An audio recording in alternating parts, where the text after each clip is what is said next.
And how is everyone doing? How are y'all doing today? Good to meet everyone. How are you?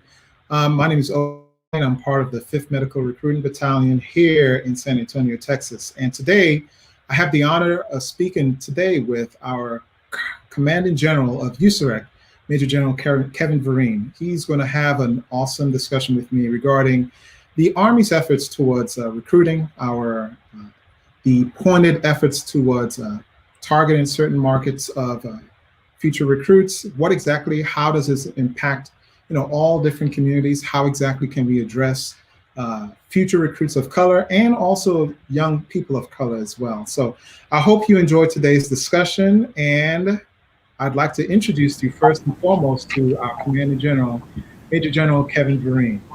Hi, sir. How you doing? Hey, Otis. Hey, I'm doing fine. I'm doing fine. It's a great Army day, as always. It is a good day. It is a good day. So I really appreciate you taking the time and coming and talking with me today. I think in regards to something that a lot of people have desired to know the answers on.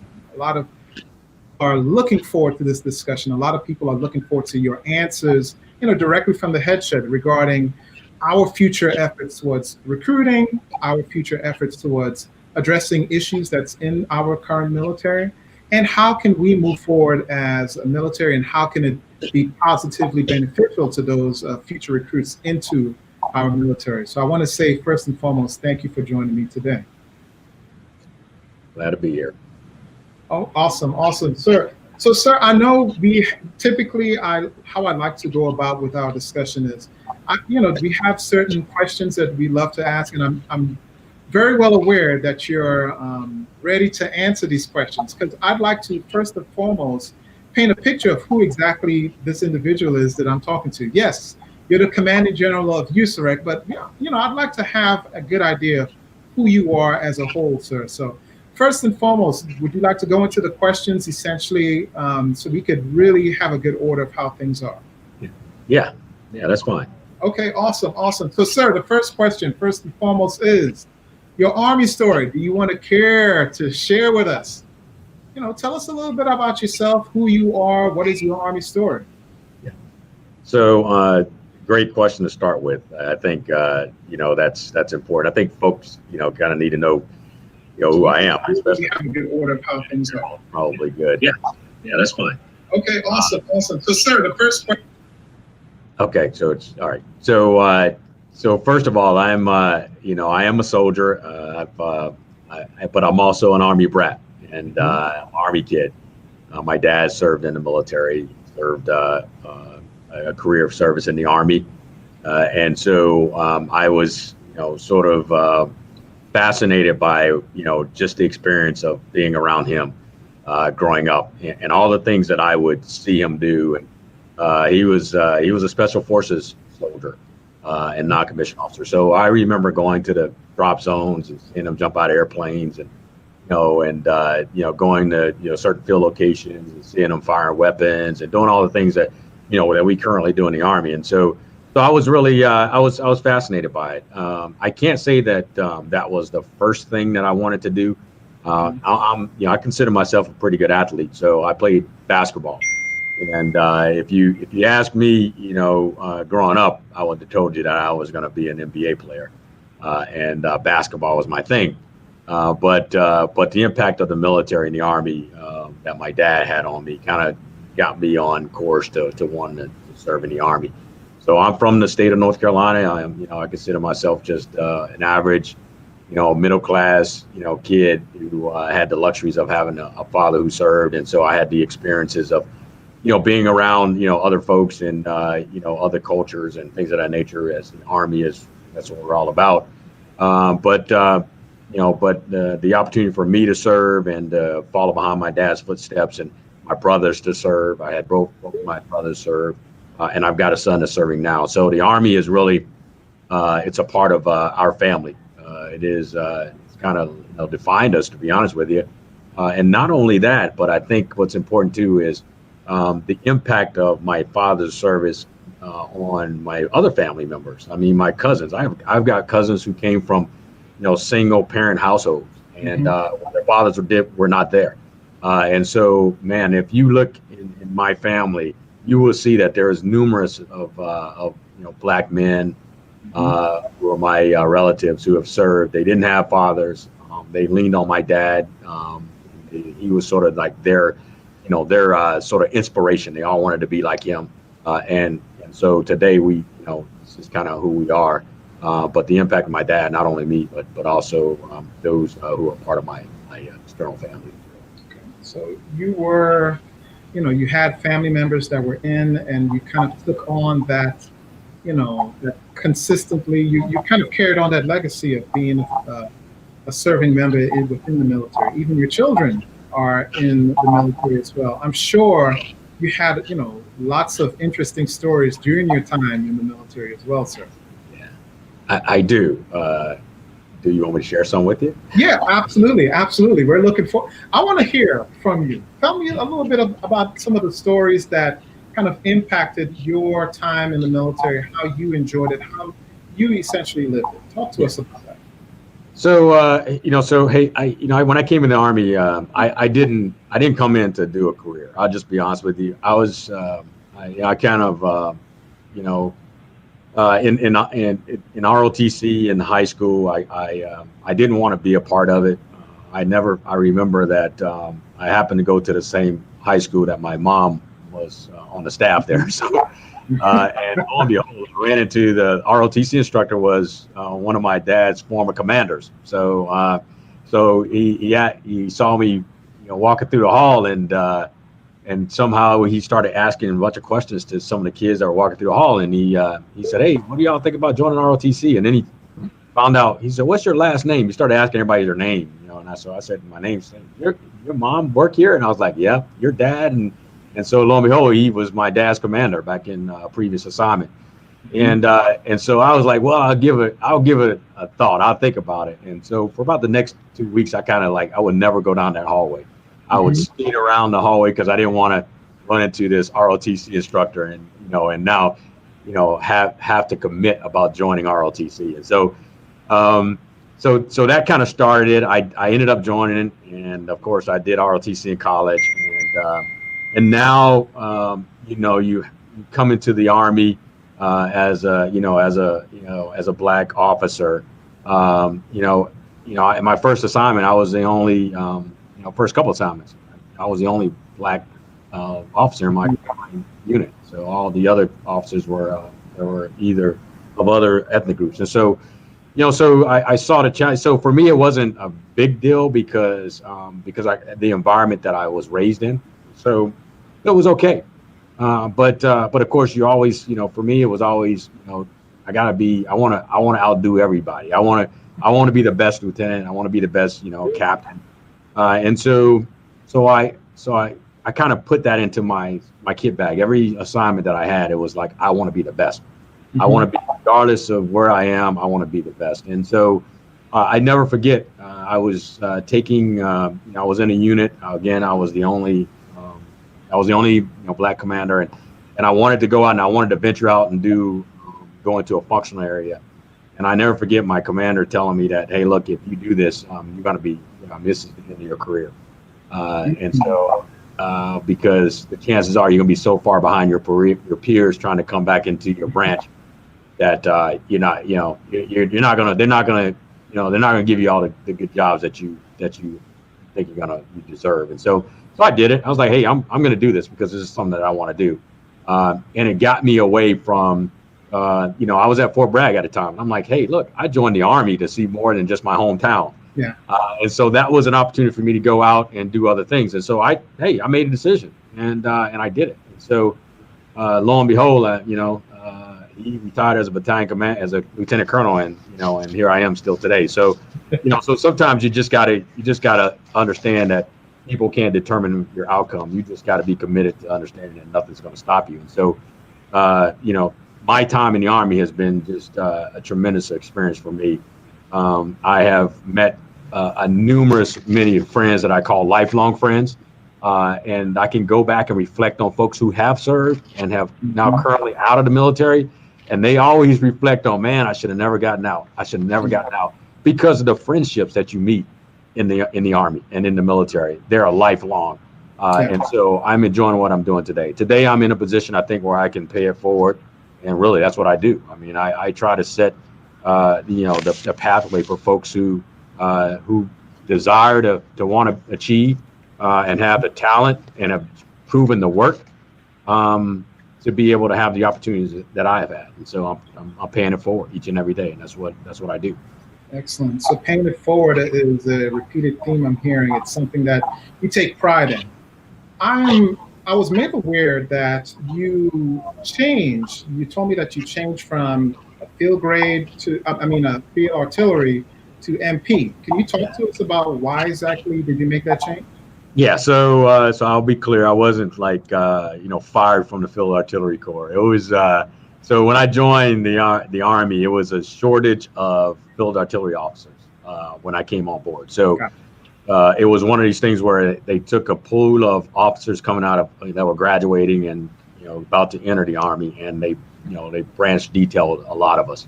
Mm-hmm. And so I was one of them. And so I kept saying, I want to be an MP. Why am I going to field artillery? But to be honest with you, it was a wonderful move, experience starting off in my Army career, because it really, being in the combat arms branch, it kind of gave me a great foundation. It codified and, kind of set the foundation of leadership for me, and gave me an opportunity to see some outstanding, leaders who were proven in their specialties, and they kind of like took me under their wing and helped me. And so that was, after 2 or 3 years, I ended up going back to my basic branch, which was MP. And so that was a pretty good transition. But the experience that I had in the field artillery really was phenomenal. And really, I think it kind of made me a better officer. It really did. So. Okay, so you had a great experience. You were branch detail, essentially over to the military police. Can you talk to us about some of the good experiences that you've had as a military policeman? I'm sure that some of your military police, friends from back then, and maybe even mentors, are looking at our discussion and want to hear. Talk to us about those experiences. Yeah. So, I pride ourselves in the military police corps is that really it's about our motto: assist, protect, and defend. Mm-hmm. And so. My experiences more than anything, I think, has been, how do we focus more on defining our motto and living every single day by our motto, mm-hmm. protect and defend. And so, what I've been able to do, at least as a leader, is, providing opportunities where we can showcase our skill sets, and our organizations can showcase what we do. There's a lot of things I think that a lot of people don't know about the MP Corps that's pretty interesting. I mean, about all the things that we're able to do. I mean, we have, from my experiences, I mean, our military police working dog, our dog program is one. I mean, a lot of people like pets. They love animals. And so, we train all the, I've been opportunity where I've had a company that trained all of our Army's dogs and the dog handlers. For the Army. So, a lot of people don't know that, but the military police corps does that. I think the other piece is the investigative side, which is very interesting. It is a part of the military police corps as well. I mean, our criminal investigation, mm-hmm. Command that, and all of our criminal investigators that are across the Army, they're part of the military police corps branch. And so, so that aspect of my experiences, being involved, not necessarily conducting investigations, but being around some very significant investigations, has been very intriguing for me as a military police officer. And then I think the other piece is we the Army corrections community and all that we do for corrections. We have oversight of all of the prisons that are under the Army umbrella. So places like Fort Leavenworth, Fort Lewis, Washington, all those prison systems, and even overseas in Germany, Europe, and Korea, those prisons are under the supervision of the military police corps. And then the operational environment. What a fantastic mission for military police, and I was a part of it. Mm-hmm. We talk a lot about what we do in combat, and we do have a combat mission. But the thing that, that is fascinating is about how do we go in and how do we help countries, focus on the rule of law and about building, vital, credible law enforcement, policing forces, bringing credibility to their prison system, and also advocating for fair court systems. I mean, all those things I've been a part of as a military police officer, working in the operational environment, and seeing countries, being able to evolve when it comes to the rule of law, and knowing that we as military police leaders and soldiers had a major impact in that transformation in certain countries. That's excellent. So, I'm hearing you talk about the great impact that our military has had, both internationally and locally. These are things that I would believe resonates with a lot of folks. Resonates with us in the sense that we as a nation, we do desire law and order. We do desire a sense of community, a sense of security, a sense of self as well. And that's something that I am sure you, in your many years in the military serving, you've come to appreciate as not only a general officer or a man of color, but as just a soldier yourself. This is something that you've appreciated yourself, right, sir? Yes, it is. It's something that I definitely appreciate. Folks, Otis, folks ask me a lot about, the state of play and what's happened over the last 6 months, with civil unrest. And so, I can't. Hey, look, I mean, this is something I think, this conversation is going to lead us down that road anyway. So I might as well. It's actually the next question, sir. It's actually the next question. Yeah. So, and folks, when they see, I think our U.S. Army, actually doing, kind of support to civil unrest, or at least the operational side, supporting law enforcement, and you see this Army uniform, it kind of causes folks to think about, okay, why are we doing this? And so, I just want folks to know there is responsibilities that the National Guard does have under their authorities. I mean, Title 32, their authorities to protect the homeland, and part of that is part of civil disturbance or civil unrest. But everybody has the right to peaceful protest. I mean, that is our God-given right. That's our right as Americans. And so, absolutely. So for the Army to be doing what we're doing, I mean, by authorities, we do that. Now, granted, these are not active duty soldiers doing it. They're National Guards that are doing it in their, within their authorities. But so policing in general, a lot of people ask me, because I, as the Provost Marshal General, and in charge of policing for the U.S. Army, a lot of people ask me, what are your views on policing? And do you think that, that our police forces are doing bad things and are corrupt?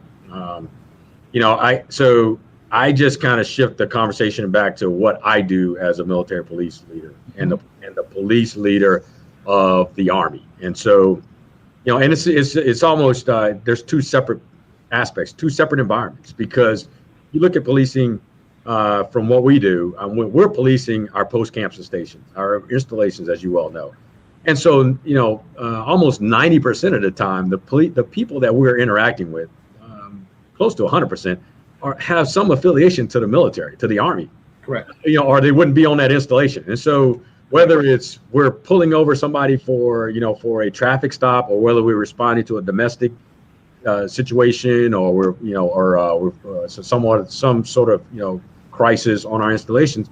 I mean, those are people that are in our formations, or they're family members of people that are serving in our formations. So the first and foremost thing is that we got to treat them with dignity and respect, because they are part of us. And so we can't get so captivated by the badge, the pistol, the power that we have, because we got to understand that these are human beings, and they're human beings that that are associated to our military. So our environment is a little bit different. Plus, I think we do the Army is built on training. I mean, and so when we talk about training, the things that we do with our military police soldiers and our leaders, it is really, to me, it is a proven sort of framework of how policing should actually happen. Because nobody, when we talk about how we employ our not only our police but our soldiers, we talk about the escalation of force and the use of force. And so we train our soldiers on, hey, look, I mean, there's verbal persuasion, there's warnings, there's all those things that you do before you have to use lethal force. And when you use lethal force, I mean, you got to look at sort of how do you use it? Do you don't necessarily go off to use it to kill. You try to use it to stop, degrade, and to sort of to accomplish a mission at the lowest level possible. So we talk about how we train our soldiers and how we train our law enforcement personnel. Hey, our soldiers think like that. That's how they operate. And so, and there's other things that we do in the non-lethal realm that allows us to be able to, to quell a situation without the use of deadly force. And so, and then there's onboarding. We don't put our young soldiers in an environment where they're operating alone and afraid. We have to make sure that they're ready. And that's the left seat, right seat, the onboarding that we do. And so our environment is a little bit different. And by the way, we're selective on who we bring in the Army. We're selective on who we put in the MP Corps. And so there's a screening process.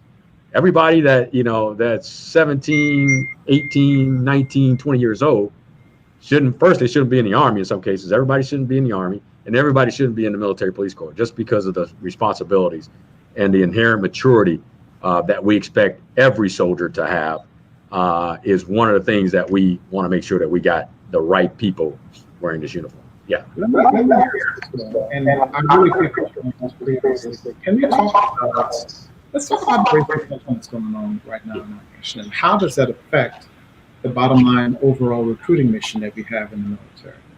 Talk to us. Okay, so that's great. First and foremost, is it having an impact? Yes.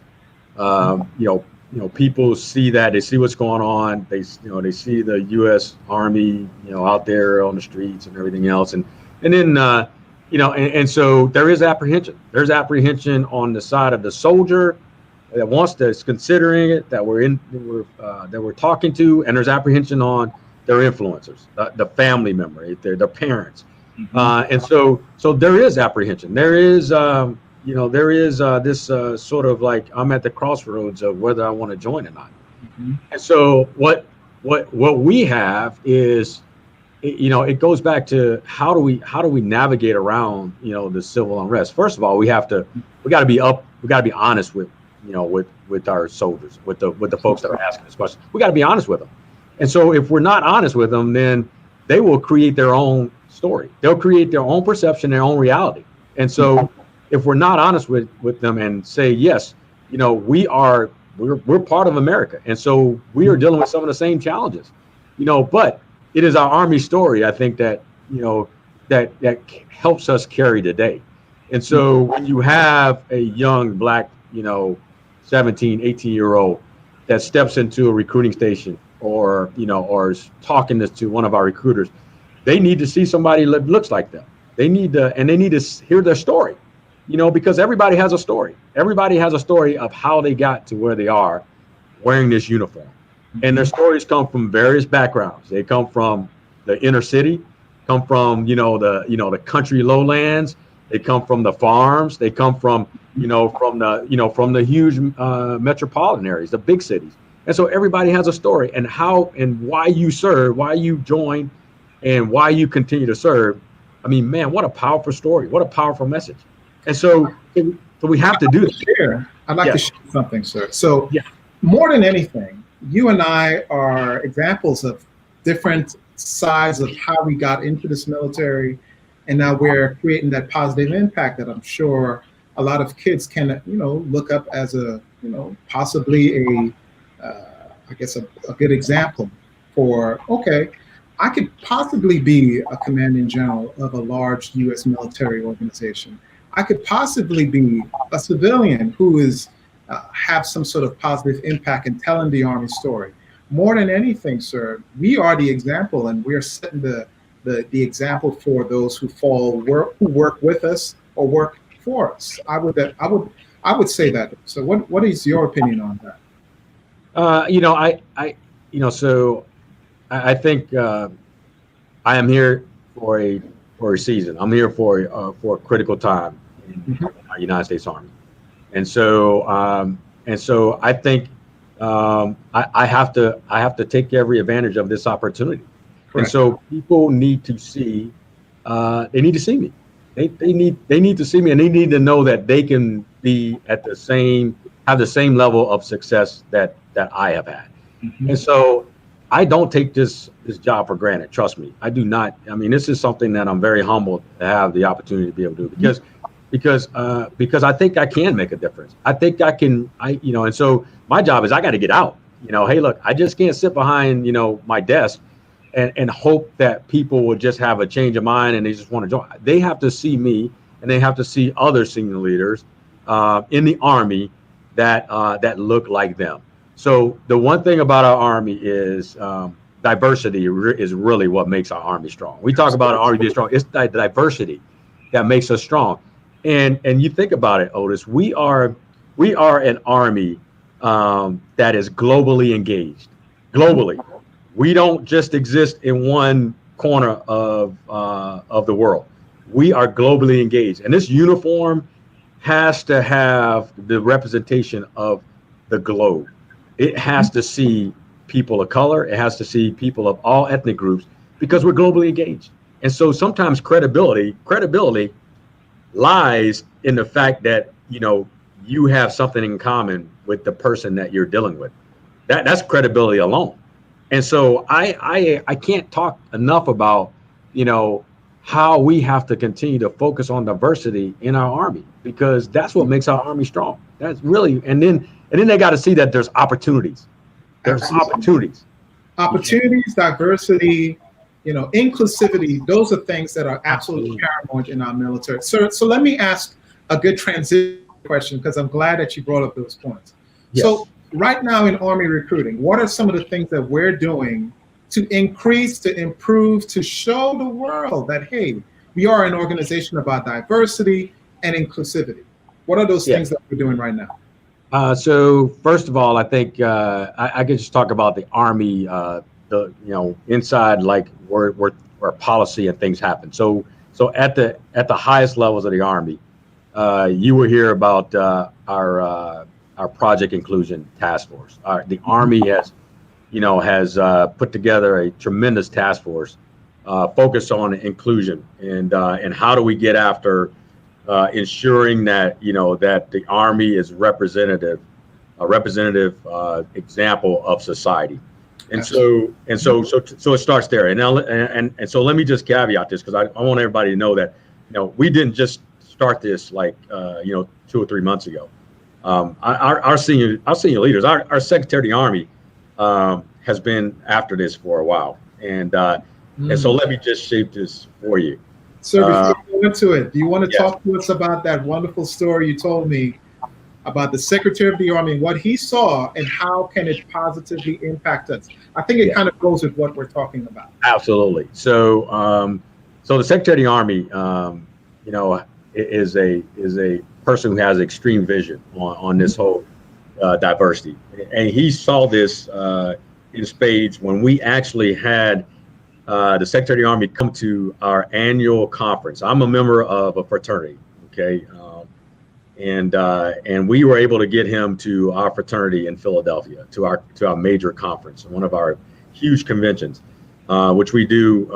We normally do it every year, but or every other year. But we brought him to Philadelphia, and there was probably 30, I would say at least 20,000 African American, predominantly Black men that were there. We brought him to that conference. He was our keynote speaker in an auditorium full of fraternity members, and we had him do a sidebar with some of our young Black kids who were in these HBCUs and these colleges and universities who were studying engineering, mathematics, all these these hard sciences, and he was fascinated about the talent and the quality that he saw right there in Philadelphia. And he was like, how can we make this grow? How can we grow this?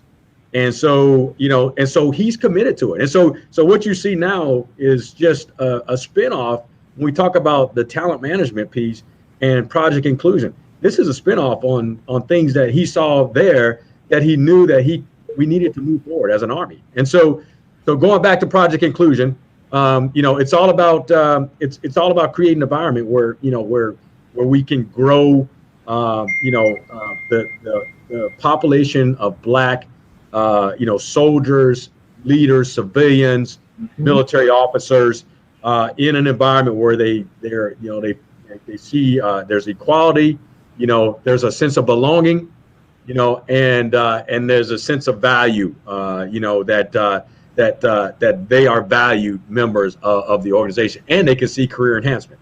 And so we're starting with that, but we're also starting with we gotta understand one another. We are a diverse Army, and it starts with listening to the backgrounds, the different experiences of people who don't necessarily look like we do. And so part of that is listening to one another. I mean, because we all have, we all don't show up every single day and we had this clean slate and nothing ever happened to us in our military career. I don't care if you're a civilian. I don't care if you're wearing a uniform. You have had situations where where it's been troubling for you. And so, but most people don't never talk about that because they don't want to, they don't think people want to listen to it. And look, let's focus on the job. Let's focus on the mission at hand. We are mission focused, and let's do that. But I'll tell you, just the listening sessions that the Army is having. I mean, man, what a fascinating, sort of forum, where people now can talk about things that we never even knew that was happening in their lives. I think that, sir. Listening sessions have been. I don't know if you got a chance to see the interviews that we've had with our leadership, from the Sergeant Major of the Army to the Chief of Staff to other general officers. And we're celebrating these things that needed to happen in the long run. I think in the long term, you'll end up being better. But I got another question for you, sir, because I heard you say the word listening. The Army is listening. For the Black youth that's checking out our discussions right now, what are some of the things that you will advise them? And how do we positively impact them as military personnel? What is the advice that we give out to these youth of color, Black youth, brown youth, yellow youth? It doesn't matter. What are some of these words of advice that we could offer them to address some of the issues that they're going, these potential future soldiers and leaders?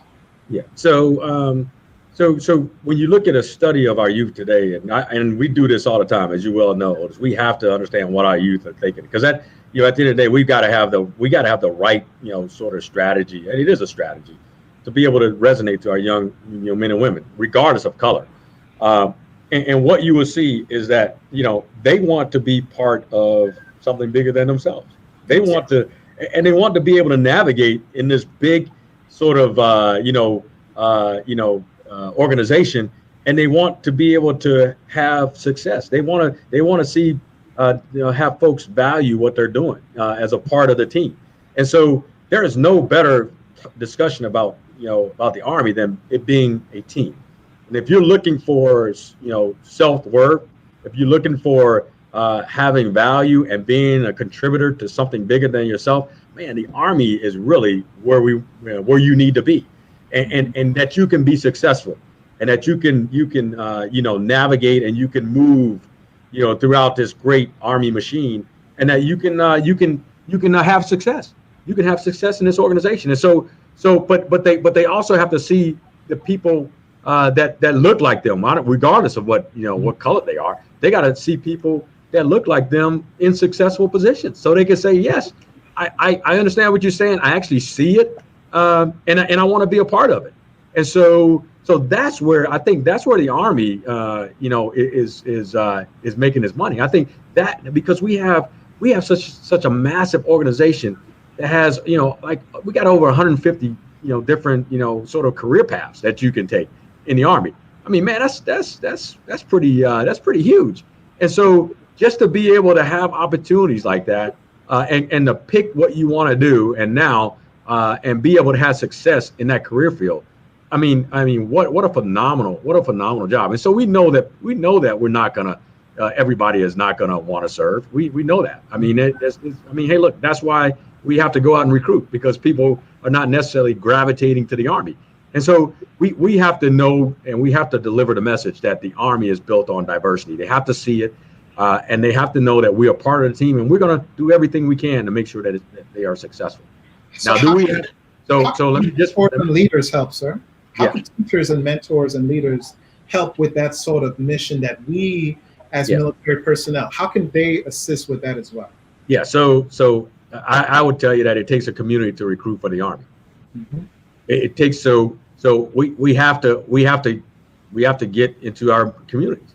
We have to, and so what you see, there's an initiative that we have going on here at USAREC, is where, and thank goodness our Army senior leaders, all of our leaders are on board about, hey, how can I help? Because we want you to go back to your communities and talk about, talk about your experiences in the Army. Talk about, how you came from where you came from and where you are today. And what's also important is why you still serve. Because we could have checked out a long time ago, but what is it that keeps you still serving in this great profession? And to me, we've got to get into our communities. We got to go back to where we're from. And so almost every general officer in the Army has come back up on the net and said, hey, look, I'm all on board. And so we're gonna put them into action, because you've got to, and we're talking about all demographics. We got to get you back into your communities, because you are the best that can resonate with our young men and women, because you're from those communities. They know you. I've heard the saying, sir, it takes a village. What does that mean to you regarding, the community effort for recruiting our future leaders? What does that mean to you? So for me, I think it's about bringing all the resources that we have to the challenge of growing our Army. And so I just talked about our Army senior leaders who are wearing this uniform. Well, we got a huge retiree community that also have influence, that also understand and have lived through the positive impacts of a very promising career. I mean, you served in the military. I did. And now you're a DA civilian. And so we have these soundboards, we have these sound bites, we have these huge populations of people who have served in the Army. And so we've got to use this community. We also have, to be honest with you, we also have other civic organizations that have done phenomenal work in the communities. And believe it or not, their service in the community, they're serving in communities that are maybe impoverished, low income areas, and they're trying to make a difference when it comes to providing some sort of resources for different communities. And a lot of them that are in these civic organizations have served. We got fraternities and sororities that have service members in them, that have worn the uniform, that are wearing the uniform. And so the things that they're doing with community, activism, community support, community relations, all those things that our community have that have a connection to our Army, these are all the things that can that we use to bring to bear to this this whole dynamic of it takes a village to recruit, and it takes a community to recruit for our Army, because it really does. Absolutely. I fully agree with that. It takes an invested community and to really impact positively our future recruit. Because let us be quite realistic. We may hear news clips, we may hear things out there that may not necessarily be true. We may hear multiple anecdotes of situations that people may have gone through, but it really takes those who have also experienced the good and the not so good, and while they were in, to actually tell their story and actually be advocates, not just a spokesman, but be an advocate of the opportunities that's there. I today still wanted to serve, even though my time had to stop in 2014, and that's what I'm doing today. I'm sure once you're done with your military career, so you're still going to be an advocate for this military service that you've been in. And obviously your legacy is speaks for it as well. So this is something that we should celebrate. This is something that we should get on the highest mountaintop and scream, hey, this is what I'm experiencing. These are the good things that I'm having, and I want to tell you about it. Come on and join my team. Let me tell you about it, sir. Absolutely, absolutely. You're right. You're right on point there, Otis, for sure. Yes. So let me ask, sir, I know we saw some, you kind of spoke about it with Project Conclusion, but let's talk a little bit about what exactly is the Army doing? Because I know we spoke about what Army recruiting is doing regarding unconscious bias and racism, et cetera. But what is Big Army doing to really work on racism and unconscious bias, or et cetera, in other words, implicit bias? Right. So so there's some things that the Army's already made changes to. When you look at and studies have proven that, hey, look, we have to go in a different course. So when you look at some of the things that the Army is doing right now, if you the Army, when we look at the officer corps alone, the Army has this sort of huge disparity between the officer category when it comes to combat arms, and so right now, the Army is about, for blacks in the Army, it's totally, we're about 22% or something of the Army. So when you think about what our officers have to do, normally if you're gonna ascend to the highest levels of the Army, you're probably going to be a combat arms officer, okay? Because there's more opportunities in the combat arms arena. But when you look at where our blacks in the Army, our black officers are, they're not like kicking down the door to go combat arms. They're going into the combat, the other parts of the Army, logistics, signal, medical. So they're doing the other things. So we have to, we had to take a look at this and say, hey, look, we got to figure out how do we get folks into the combat arms. So you'll see a lot of things at the Army, a lot of nuances with the Army in the officer category with how we're investing in the HBCUs, because that's where predominantly we get our black officers when it comes to joining the Army. Okay, go ahead. Before we go into more into your answer, sir, clarify for those what HBCUs are versus, say, non-HBCUs. Okay.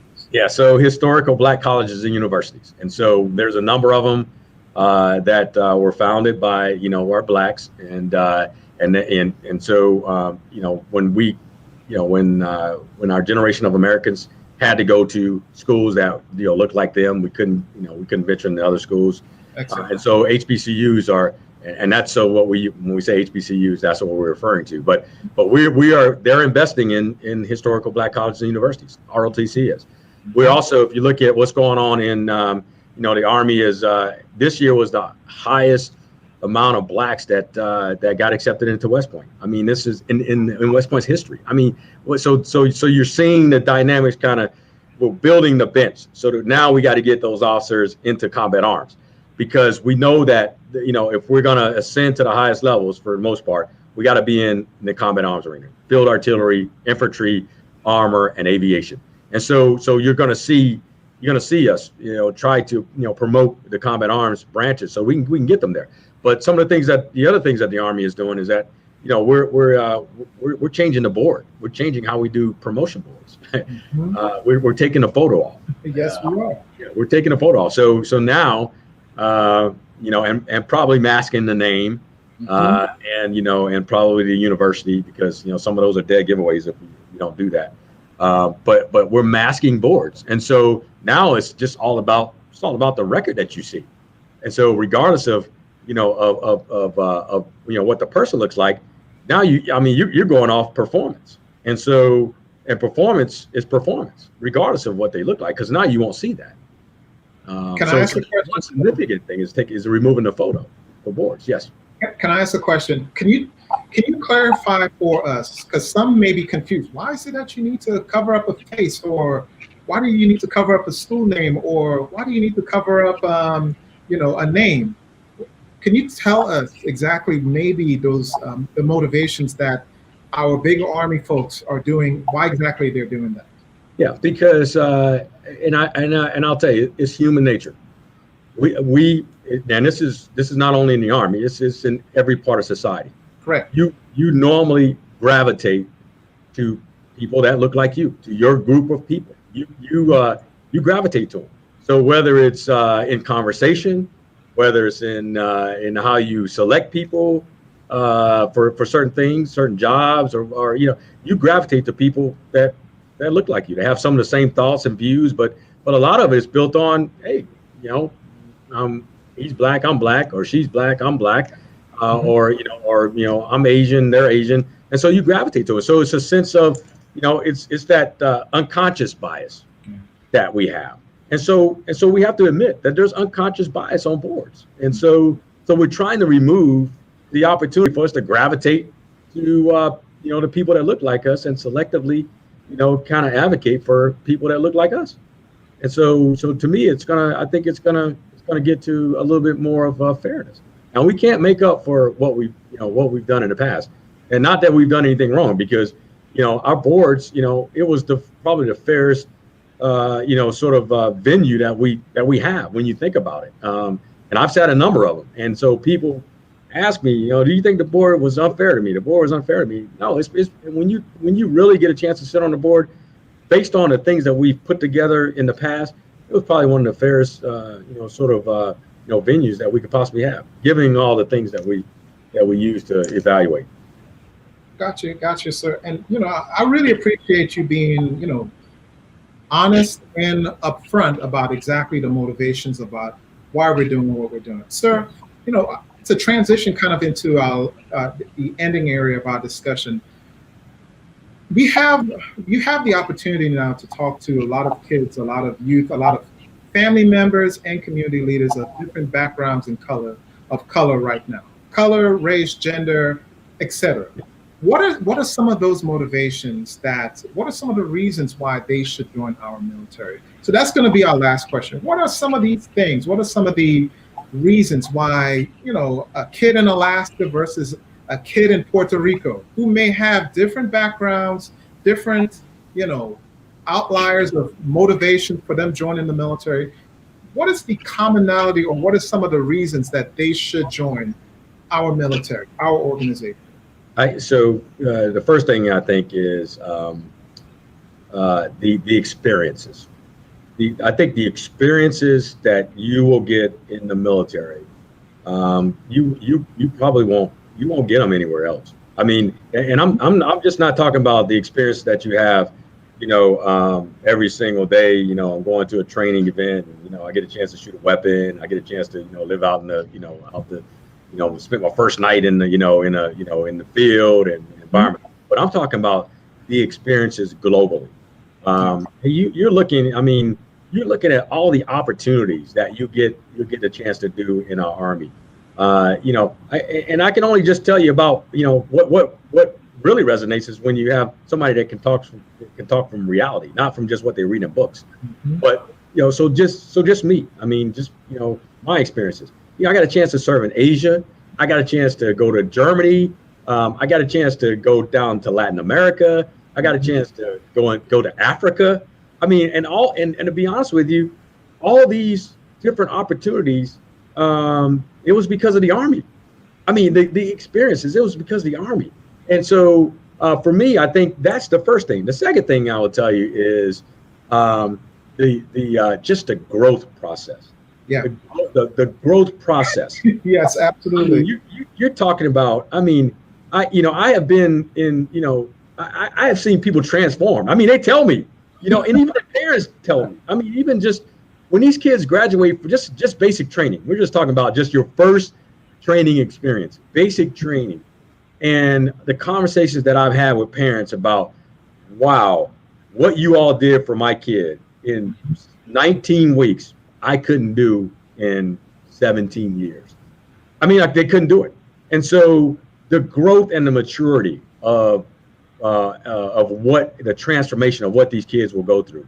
I mean, it is amazing when you think about not even just being mature, but the physical fitness side.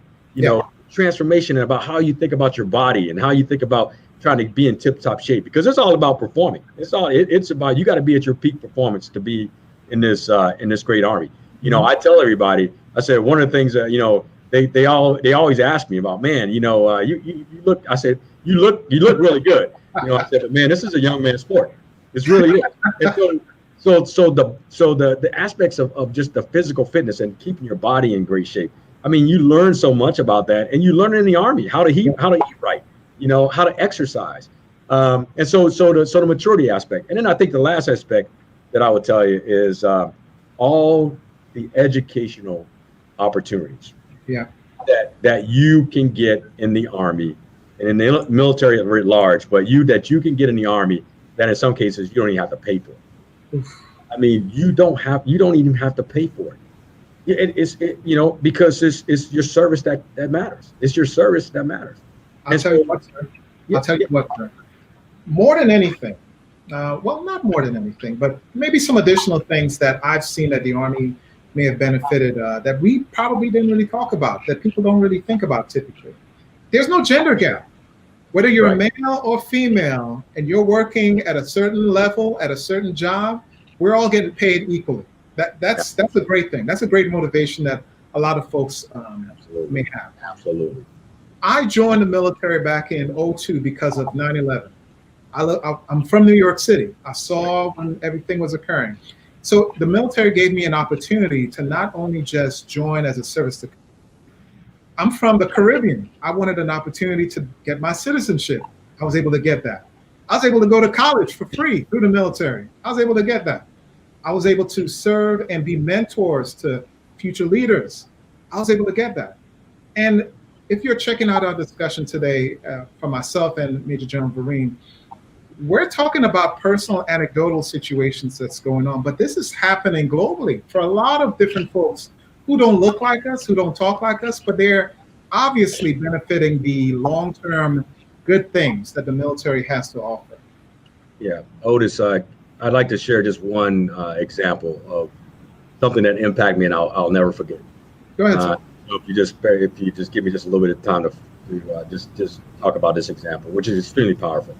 About 4 years ago, I was the commandant of the military police school, and I got a chance to go to branch day at West Point. And so that for folks who don't know, branch day is a big day for seniors, for the ones who are about to graduate, because this is the time when they figure out what branch they're going to get.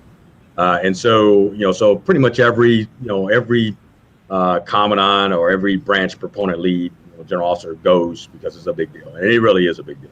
And so everybody gets to open their envelope that they're issued. It's all secret, and they open their envelope. Now they get to physically look at their branch.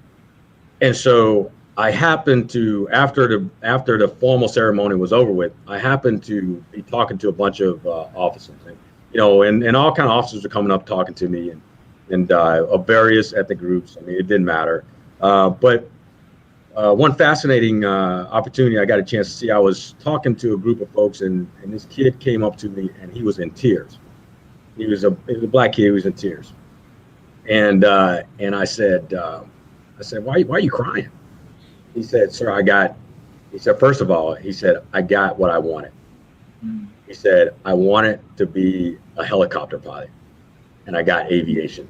Now, that's not the story. The story that he shared with me was, sir, I am from Africa. My family is from Africa, from Nigeria. He was from Nigeria. And he said, I am the first to have the opportunity to serve in the United States Army. He said, when I came to the US, when I came to the United States, I really couldn't read or speak English. He was in his native tongue. And he said, the way that I learned to read and speak English was by reading the Bible. And so I would read the Bible, and I would have conversations with others. And he said, and that's really how I learned when I grew, growing up. And so for me to have the opportunity to come to be accepted, to come to the most prestigious military college, university, institution in the United States of America, and to become an aviation pilot as an African descent, and be the first in my family to be able to do that. He said, I have no other option but to cry. All right, sir. Stop the story, sir. I said that. I mean, Wow. you're talking about a story. Yeah. So now this kid is flying. He's probably a captain now, but he's flying helicopters somewhere in the United States Army. Yeah. Because he saw that was his dream. That was his dream, and his dream came true. And so my thing is that everybody else can have the same dream. Yep. It's all about how do you go after it. And you cannot let people determine your outcome. You have to determine your outcome. You can't let people determine it for you. And so, yeah. I'll tell you what, the military, more than anything, could you even, because I'm trying to connect with what the story you just told me. The military gives you the opportunity to dream your opportunity. Absolutely. Just that opportunity to dream your opportunity. Absolutely. Is something that not a lot of us have, and the military gives you that. Absolutely. And there's plenty more stories just like that. And there's stories that our young men and women who are wearing this uniform, recruiting or any other career field, that have some of the same stories that I just told you today. They're walking around, and so that to me is what I think is the great thing about our Army, is that we have living billboards walking around every single day who looked at the Army, and the Army gave them opportunity, just like it gave me. It gave me an opportunity. It gave me an opportunity. Absolutely, sir. More than anything, we should be, as you're saying, we should be living, walking, celebratory billboards. Advocates is the word I'd like to use. Absolutely. Telling the Army story, telling our Army story, being truthful, telling the good and the not so good. Telling the story of when we had our struggle and how did we persevere through these moments. And more than anything, sir, I celebrate you coming on the platform today and just putting it out there and letting everyone know just the multiple opportunities that's there for you if you want to join our team. If you want to join our team, just give us a call, give us a connect, and I will let others know in my parting words, our discussion. But more than anything, sir, I want to say thank you for taking the time and coming and talking with me. And if you have any ending words, sir, I'd like for you to share. So Otis, first of all, I want to tell you thank you, and thank you for your service. And to be honest with you, for those who are tuning in and will listen to this, I know we've got numerous amounts of people that may be looking at it or may see it later on. But if you worn this uniform in any capacity, I want to tell you thank you for your service. We can't do what we have done. Our Army is all about legacy, and we have ridden the backs of some great young men and women, veterans now, who have paved the way for us. And so I'm just honored to have the opportunity. I do it because I love it. It's not about the status that I think I may have, or everything else that comes with it. It's about I love this great Army that has given me so many opportunities, and I'll tell you, I don't take it for granted. And so I would just tell you that every single day, I'm just humbled by the opportunity. And in some cases, people tell me that. I was in. It's funny, and I'm getting off after this. But I was at the PX the other day, and I parked my vehicle. I was in civilian clothes. I parked my vehicle in the designated. We do have designated parking in some cases, so I parked there. And so I got out, and this man was standing there. He was waiting for me to come into the PX, and he looked, and he stopped me, and he's like, "Sir, are you a general officer?" I was like, "Yes, I am. I was in civilian clothes." And he said, "Sir, thank you for your service." He was a black veteran, and he said, "We don't see many people like you." And he said, "I didn't when I was in the Army." And I said, "So, sir, I thank you for your service." And I said, "So, every single day, I never forget, the impact that I can make, and I try to do it every single day, every day that I put this uniform on." And so, I am going to do that for our Army because our Army is a great place to be. It is a land, it is an opportunity, a land of opportunity, and I just want folks to have the opportunity. Absolutely. So I thank you for. Thank you, sir. Yes, I thank you. Thank you, Otis. Thank you for what you do. All right, sir. If you could hang out in the broadcast room, let's talk a little bit. All right, sir? Absolutely. Okay. And so we had the opportunity to talk to Major General Kevin Vereen. You've heard the different questions that we've had. You heard the talking things that we like to share. If you have any questions regarding joining our military, we have numerous recruiters nationwide and international. Send us a message, go on Google, look up your nearest Army recruiter, and we can put you in a position for you to dream your dreams, for you to be an advocate for our great military. So, as I always like to say in parting, take care of yourself, take care of others, and take care of everyone else.